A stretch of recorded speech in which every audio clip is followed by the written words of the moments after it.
கிறிஸ்துவுக்குள் மிகவும் பிரியமானவர்களே, கிறிஸ்தவ உலகிலே சில சமயங்களிலே தீய மனிதர்கள், அதாவது கடவுளுக்கு கீழ்ப்படியாதவங்க, கடவுளுடைய சத்தியத்திற்கு செவி சாய்க்காதவர்கள் வேகமாக வளரக்கூடும், ஆசீர்வதிக்கப்படக்கூடும், வெற்றி பெறக்கூடும்.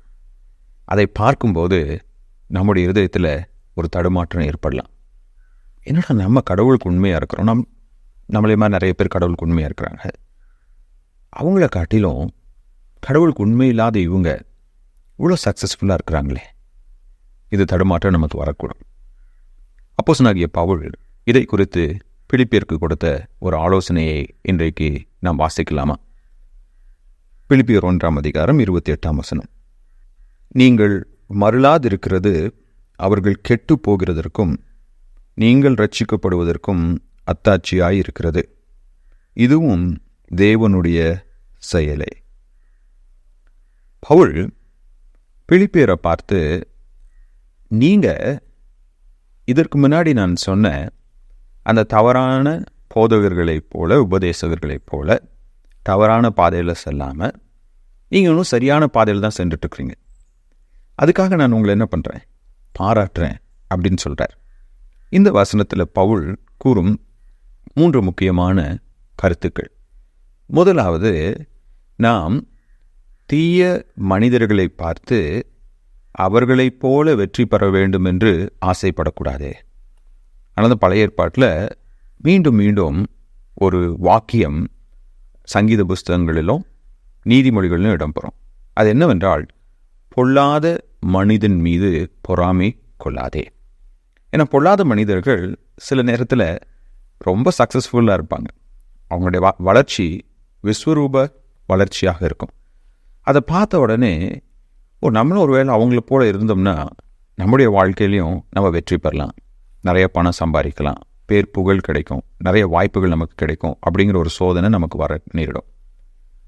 இரண்டாவதாக, ஏன் நம்ம அவங்களுடைய தீய வழிகளை நம்ம பின்பற்றக்கூடாது அப்படின்னா, அந்த பொல்லாத மனிதர்களுடைய வெற்றி தற்காலிகமானது, அவருடைய வீழ்ச்சி சீக்கிரம் வரும். Their success is temporary and their fall is on the way. இப்போ இந்த பொல்லாத மனிதர்கள் என்று சொல்லும்போது அவர்கள் பல பாவ வழிகளை பயன்படுத்தி வாழ்க்கையில் முன்னேறவங்களா இருப்பாங்க. குறிப்பாக இந்த பிலிப்பு பட்டணத்தில் இருந்த சில ஊழியக்காரர்களை குறித்து பவுல் பேசுகிறார். அவர்கள் நல்ல எண்ணத்தோடு தேவனுடைய ஊழியத்தை செய்யலை. அவர்கள் போட்டியினாலும் பொறாமையினாலும் அவங்க தேவனுடைய ஊழியத்தை செய்கிறாங்க. அவங்க எல்லாம் வெளியில் சுதந்திரமாக சுற்றிட்டு இருக்காங்க. ஆனால் பவுலோ சிறைச்சாலையில் அடைப்பட்டிருக்கிறார். அப்படி நம்ம பார்க்குறப்போ, என்னன்னா நல்ல மனுஷன் பவுல் சிறைச்சாலையில் இருக்கிறாரு, இந்த கெட்ட ஊழியர்கள்லாம் இவ்வளோ சந்தோஷமாக சுதந்திரமாக இருக்கிறாங்களே, அப்போ அவங்கள போல இருந்தால் தான் நம்மளும் பிழைக்க முடியும் அப்படின்னு சொல்லி நம்ம நினைக்கலாம்.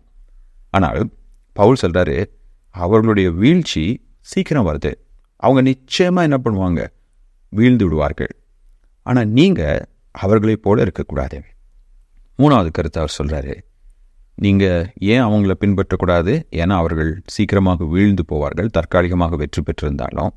மூன்றாவதாக, தேவன் நன்மையானவர்களையும் நல்லோரையும் தீயோரையும் நியாயம் தீர்க்கிறவராக இருக்கிறார். கடவுளுடைய நியாய தீர்ப்பு என்று ஒன்று இருக்கிறது. பவுல் சொல்கிறார், இதுவும் தேவனுடைய செயலே என்று சொல்லும்போது, தேவன் குறிப்பாக பவுல் இங்கே பேசுகிறது கிறிஸ்தவங்களை குறித்து, அதுவும் ஊழியத்தில் இருக்கிறவங்களை குறித்து. அவங்களுக்கு தன்னுடைய இறை வார்த்தையை கொடுத்திருக்கிறாரு. எப்படி பவுல் வேதத்தை கற்றுக்கொள்ள முடியுமோ அதே போல் அவர்களும் வேதத்தை கற்றுக்கொள்ள முடியும். எப்படி பவுல் உண்மையான ஒரு ஊழியத்தை செய்கின்றாரோ அதே போல் அவர்களாலும் உண்மையான ஊழியத்தை செய்ய முடியும். அவங்க உண்மையான ஊழியத்தை செய்வதற்கு பதிலாக அவர்கள் பொல்லாத வழியிலே ஊழியத்தை செய்யும்படியாக தெரிந்து கொண்டபடினால கடவுள் அவர்களுடைய இச்சைகளுக்கு அவர்களை விட்டு கொடுத்து விட்டார். எனக்கு அன்பானவர்களே, சில நேரங்களில் பொல்லாத மனிதர்கள் வெற்றி பெறும்போது நமக்கு ஒரு கேள்வி எழும்பலாம். உண்மையாக கடவுள் இருக்கிறாரா? அவர் இதெல்லாம் பார்த்து கொண்டு இருக்கிறாரா? கடவுள் இருப்பார் என்றால் இவங்க எப்படி இவ்வளோ சக்ஸஸ்ஃபுல்லாக மாற முடியும்?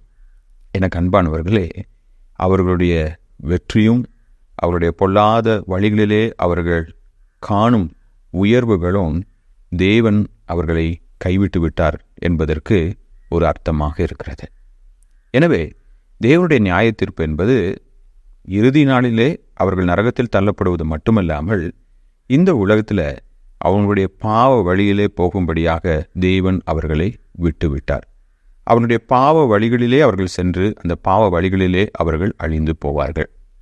இப்படி எத்தனையோ மனிதர்களை குறித்து நம்ம வரலாற்றில் பார்த்துருக்கிறோம். எனவே பவுல் இங்கே கூற விரும்புகின்ற ஒரு வார்த்தை என்னவென்றால், அன்பான பிலிப்பியரே, இல்லை என்றால் இன்றைக்கு நம்மோடு பரிசுத்த ஆவியானவர் கூற விரும்புகிறது என்னவென்றால், பிரியமானவர்களே, இந்த உலகத்தில் தீய மனிதர்களை பார்த்து அவர்களைப் போல செயல்படாதீங்க. அவர்கள் தற்காலிகமாக வெற்றி பெற்றாலும் நிச்சயமாக தேவனுடைய நியாய தீர்ப்பிலே அவர்கள் தண்டிக்கப்படுவார்கள்.